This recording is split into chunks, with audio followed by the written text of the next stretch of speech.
নিঃশব্দ রাতে আকাশের দিকে তাকিয়ে প্রশ্ন করল, কে বড়, তুমি শিব না তুমি কৃষ্ণ? কোনো উত্তর এলো না, শুধু বাতাসে কাঁপলো এক অদ্ভুত নীরবতা। ভক্ত হাঁটতে হাঁটতে শ্মশানে পৌঁছালো, চারিদিকে ছাই ধোঁয়ার নীরব আগুন।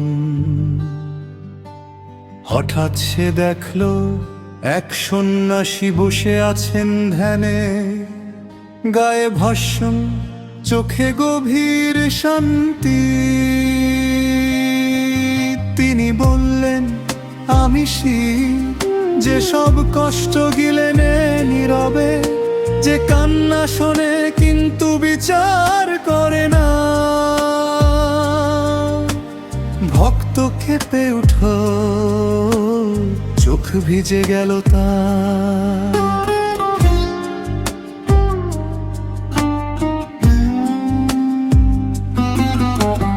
হঠাৎ সেই শ্মশান বদলে গেল এক নদীর তীরে সবুজ বাতাস। বাঁশির সুর ভেসে এলো দূর থেকে, এক রাখাল ছেলে হাসছে চোখে অদ্ভুত আলো। সে বলল, আমি কৃষ্ণ, যে হাসিতে দুঃখ ভুলিয়ে দেয়, যে প্রেমে ভেঙে জুয়া হৃদয়কে জুড়ে দেয়। তখন ভক্ত বুঝলো না কিছুই, চোখে শুধু জল, বুকের ভেতর কাঁপন। শিব আলাদা না, কৃষ্ণ আলাদা না, একজনই তো।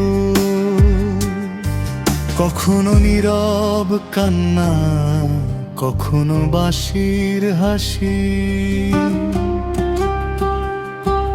শিব বললেন, আমি ধ্বংস নই, আমি মুক্তি।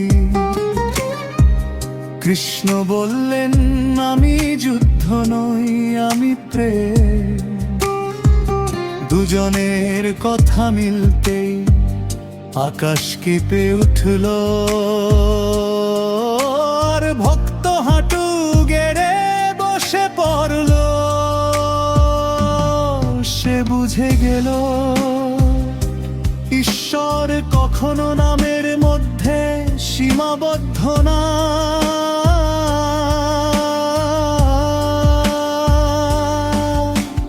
কখনো তিনি কান্না হয়ে আসেন, কখনো তিনি হাসি হয়ে আসেন, কখনো তিনি শ্মশানে বসে থাকেন,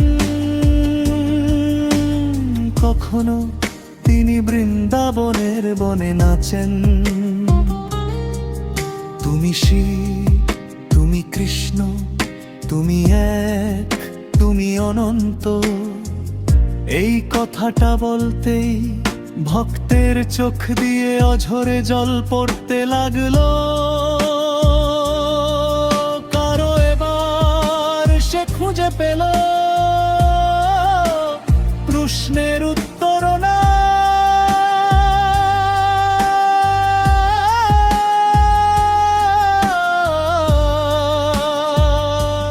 শান্তির ঠিকানা।